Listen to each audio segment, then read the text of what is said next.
But hey, on the plus side, we finished Moon Knight because that just came out, and that was a TV show that existed. Like, Mauler, you've seen it. I don't know, Jay, have you seen Moon Knight? No, I'm just here to listen. Just vibing. Just there to look pretty.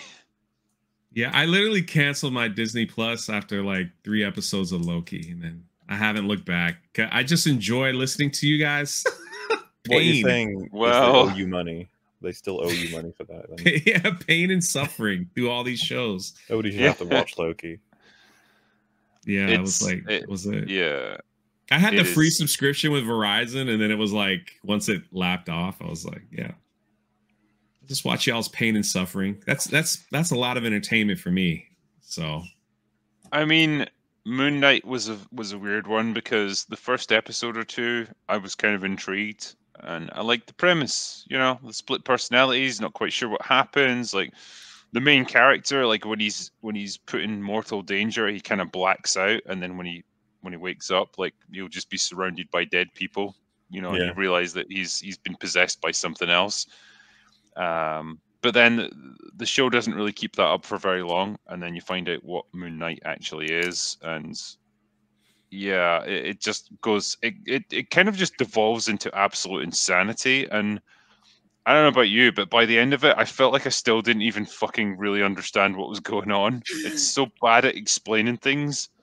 Well, the last episode rewrote a whole bunch of rules just on the fly. Khonshu and all the other gods can interact with the real world if they want to, so they just haven't this whole time. Yeah, just for context, Jay, this is a world now, and this is in the MCU world as well, where like ancient Egyptian gods just exist. Like, and it's fine. Like it's not really a big deal casual. or anything. They exist. Yeah, they all talk as though they're from the 21st century. It's really fucking lame. They're like, the Red Letter Media highlighted this when they were watching Picard. They said like it was fucking weird that Picard said, "Hey guys, I think I'm made," or something like that. And he's like, that just doesn't sound right. And there's this thing with dialogue, it can get complicated. But when you have an ancient Egyptian god and they're like, "Hey, it's like, we're chilling over here." But I mean, it's how can I describe it, right? Because most of the time, the Egyptian gods, they have human avatars, so they basically possess a human body. So they look like regular people and stuff. So they take over their slang as well. I don't know, but then there's a bit where the main character dies. He's literally in the afterlife, and he's been ferried across like a sea of sand by like this ancient Egyptian goddess who's a hippo. I don't know how else to describe it. She's a fucking hippo in armor. And she talks like a civil servant in the UK from the current year. Like she's got cue cards to read from, and she's like, "Oh, excuse me for a second. I'm not sure which card I'm supposed to be reading from. Yes, here it is." And then she'll go into her little spiel about welcome to the afterlife, and I'm here to ferry you to paradise or whatever. It's just the most bizarre thing. I still can't believe Osiris in this fucking season. He's like this balding middle-aged man who doesn't believe anything that's happening, and then when it's all brought on his head, he just gets killed. I was like, okay. And then the god vision doesn't show up. All the avatars die, and none of their gods show up. Okay. There's literally a bit, right? Again, for context, like they pulled the bad guy in to stand trial before all the other Egyptian gods, and it's like, are you trying to resurrect the really bad god that we imprisoned who could destroy the world? And he just goes, nah. And they're like, well, I'm convinced. Yeah. I mean, he said no. So you know, what evidence is there, dude? One of the funniest things I think I've ever seen in anything ever. Gods! How can you not know this stuff? Sorry. No, you're right. But so one of the funniest things I've ever fucking seen is when the girl Layla, it's funny that I've nearly forgotten her name. She's in like fucking every episode. She's planning on trying to assassinate Ethan Hawke, and she's getting toward him, and then this fucking dead body next to her goes, "I'm a god, a Towerette. You have to stop what you're doing." Yeah. And then they just go unconscious. I was like, what the fuck? Like, why would what? She doesn't even know the gods are like that's even a thing. Why would you ever even try that? Like, I am a god. Trust me. Then they just die again. I was laughing my fucking ass off. I couldn't believe what I just seen. Like, in terms of that's your strategy, I will try and get you to work with me by just possessing random corpses for temporary seconds and shouting out, "I'm a god!" Like, you have to listen to me. It is baffling. I honestly think a lot of the draw was just watching Ethan Hawke and Oscar Isaac, like two really good actors. Like, yep, they're working with absolute garbage, but they've at least got some kind of screen presence. Yeah. I think that was literally all that they had with this one. But it's I really shame, enjoyed the first episode as well. Yeah. The Moon Knight itself is cool as fuck. It's just a shame they don't do anything with it. Yeah. I think Gary totted up a Moon Knight screen time in the 6 episodes, and it was 17 minutes. I think that's being generous. I was gonna say, damn. Wow. I think it's less than 17. I think that includes the Gentleman Knight as well. Oh, right, okay. Mr. Knight. Mr. Knight, yeah. Yeah, and can we just, I guess, talk quickly about this? It fits right into the formula. Unfortunately, we got. I know this isn't what it's called in the comics, but it just felt like, so now we've got female Moon Knight before we've even got Moon Knight finishing his like intro, and she saves him like twice before he like it's just why is it that when he's given his powers, right, and is first being used, it's a bit awkward, but he's also a trained mercenary, and then Steven is like really bad and he has to like come into his own. She gets her power and she's like a pro immediately. I was like, oh, okay. She also immediately knows exactly how to do like the binding spell to suck the god into like Ethan Hawke's body and trap it there. It's like, because of course she knows exactly how to do it, and she has to order the main character around and like tell him how to do it. It's just so like you can't ever have a character like him. You can't ever have a male lead that just gets to do things by himself. He always has to have like a female sidekick who's actually better than him and who gets at least equal screen time and who you know kind of knows more than him.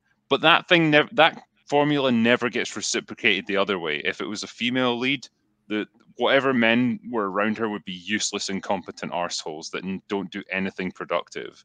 It always has to swing one way, and it's just a textbook example.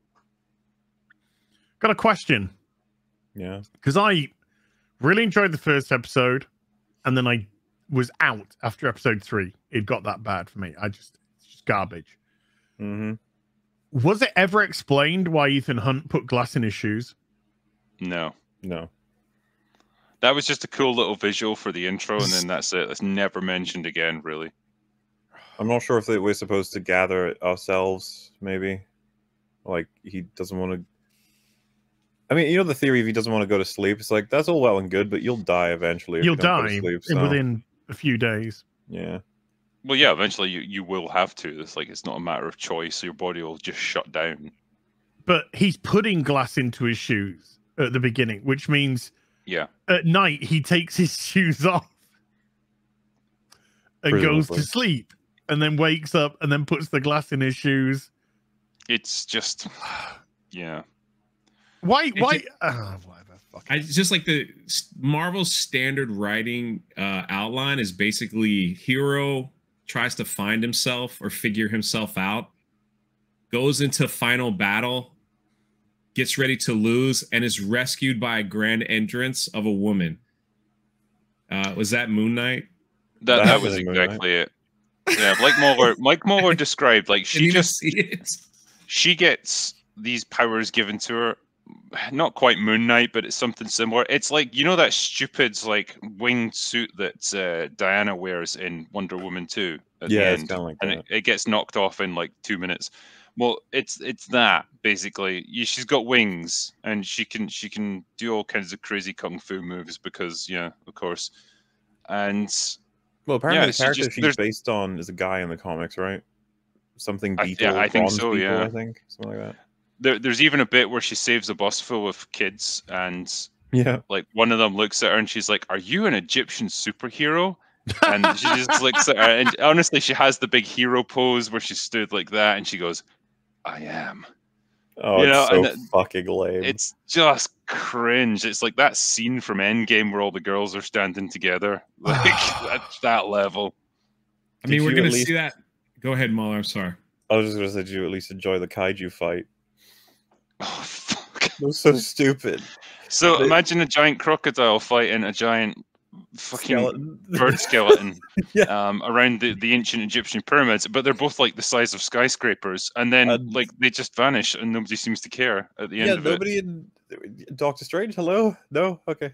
No problem. It's like, wouldn't the Egyptian military get scrambled or something? Like there's giant fucking Godzilla monsters fighting. You'd think like, something would happen. Do you think the Avengers would have turned up? No. This is not an Avengers level threat. It's only the end of the universe or whatever. Okay. It's fine. She's gonna kill him. Two Egyptian gods are fighting in Egypt. Oh, it was funny as fuck that Khonshu is like of a particular size. When she spawns Amit, she's of a particular size too. They're kind of similar, and you're like, oh, okay. Then Amit starts swallowing loads of souls of people who are getting damned. Yeah. And she grows and grows and grows. And I was like, oh god, how are they gonna beat her now? And then Khonshu just shows up and he's huge. I was like, wait. Yeah, how did you get big? Did you eat a bunch of souls? Like, why are you huge? So yeah, for you guys, like Amet is like an ancient Egyptian god, and Khonshu is like, they're both gods that judge people and then punish them. So like if you're a sinner in life, then Khonshu would punish you for it. But the idea with Amet is that she can see what you're going to do in the future, and she'll punish you preemptively for it. So I don't know, so you're going to murder someone 20 years from now, she'll be like, nah, you're guilty already, and so she'll just suck your soul out and then you're dead. That's her objective, is to just like immediately kill every person on the planet that's ever destined to do anything bad in their future. Except she doesn't really commit to that, does she? Because when Ethan Hawke says, oh yeah, I've got a bad scale, I guess I should die, and then she goes, no, you're of use to me still. Yes. It's like, wait, so people who are of use, you're of use, die yet? I guess. Oh, that's kind of... She just killed the old lady in the first episode. Just gets wiped out. It's like, yeah, what was she gonna do? Like, what was she gonna? It's just yeah, and man, I don't know if you found this as well, but like I felt like with, say, is it Layla? Is that the wife's name? I had no fucking idea who she was or what her personality was or what her stake in this was or anything. It's her so badly explained. Like I vaguely know that her dad got killed because he was like an archaeologist or something, and Mark was responsible, and that's kind of all she has as a character. There's nothing to her. Well, she's hideous because, like in episode 2, where in episode 1, where Mark finds the phone and he calls the phone, and he's like, "Hello," and Layla's just like, "Sorry, Stephen got the phone." And she's just like, "Mark," and he's just like, "Who?" And she's like, "Why are you putting on this silly voice, Mark?" And he's like, "Who's Mark? I'm Stephen." So from when we see her then in episode 2, she says, "Oh, I haven't heard from you for months. Suddenly I get this call from you, and you're pretending to be somebody else, so you're in trouble. So you left your phone on for me to track to come help you. So I've come down to help you. By the way, here's my divorce papers. Sign them." Yeah. What? And none of it makes any sense. Her role in this story has been so disjointed to the point where it's like, what was the reason for all this? Like, to make a female Moon Knight, and then she's going to save the day. It's just as much her show as it is his. We called it. That's one of the reasons I dropped it. It's just, it's so fucking obvious. That's what they were doing. You on a really well-known, fucking great actor, a character-driven season, and a power set that's very unique, as well as like a mental sort of situation that is so unusual. It's like, yeah, come in for that. Then what do you get? You're like, this lady who has been annoying from the get-go, completely like awkwardly shoved into the story, and then she gets like the hero payoff. Like, you're a hero? Yes. Yeah. What about the Moon Knight guy? Oh fuck. No, he's not. Yeah, he's not too good. By the way, the morally grandstanding about whether or not you should kill Amet when she's trying to like wipe out half of the universe. Well, I say half, just I don't know, an average of good to evil. She wants to wipe out all the evil people, quote unquote, before they do evil things. So that's got to be like a good 50% of the world's population. Like that, you probably would do something bad in your life when at you some have point. Daredevil season 2 just filling out, by the way. Daredevil season 2 with Daredevil and Punisher talk all of this out, and it's like a fantastic scene where they go over the different positions on whether or not you should execute somebody and what it means in terms of like what they can do. In this show, they're like, we gotta kill Ahmet, and then like, no, that would be bad, and it's like, okay. All right then. The finale as well, like they have defeated him, and so this Egyptian god is now, or sorry, her. She's imprisoned in Ethan Hawke's body. So if they kill his body, that's it. She's gone. Yep. And Oscar Isaac is standing there. He's ready to kill him, and Khonshu, who's like the god that wants her dead, is like, okay, do it. And he's like, nah, you do it. And then like Khonshu just goes, as you wish, and then just vanishes. Like, why didn't you just kill her then if you really wanted to? Because he did it later, Drinker. Didn't you watch the after credits? I know, but then like, why not just do it there and then? What have you got to lose? Like, what's the point in waiting? That's a weird one for me. I saw people saying it, like, if you didn't stay for the after credits in this show, then you legit didn't even fucking see the end of the story. Like, that's a weird one. They don't typically do that. It's usually like, call it DLC for shows and movies, what they usually show at the after credits. But this show, it was like, you know, the end of the story. What happened to Ahmet? What happened to Ethan Hawke? Like, if you didn't watch the after the credits scene, you'd be like, yeah, they were imprisoned, presumably. It's like, no, they died. It's a bit of a different ending. Yeah, do you think that was just a case of we can't think of a cool little fun after credit scene, so we'll just actually take a chunk of the actual story and just plop it in there, or we can't think of how to transition to it? Definitely feels that way. I'm curious, by the way, how long has it been that Kevin Feige has at the end of these credits put a Kevin Feige production? Because I noticed it big time with Doctor Strange. It like slammed into the screen in the first set of credits, and I was just like, yeah, okay, good for you, bud. Is this something you want to put your name to? I'm sure I never noticed. I think he probably loves being like, I am the guy who is spearheading and shepherding the greatest cinematic franchise in history. I mean, 10 years ago, I would have believed him, but yeah. Yeah. Wow, you guys are just haters. Yeah. What are the odds? The two newest Marvel-y things, and they're bad. Oh, okay. All right. This is the problem I have. It's like I get so fucking tired of being like, oh, another Marvel TV show that's shit. Like, what can I even add to it at this point? But that's where we're at. Like, I don't even know. Yeah, I don't even know why I fucking watched this show. Like, maybe that first episode kind of suckered me in and made me think it would be something kind of interesting. And then, yeah, I should have known. I should have fucking known. I feel like a battered wife that just keeps going back to her husband's. It's like, oh, he's changed this time. He's learned his lesson. You know, and it's the same shit every time. It's like, yep.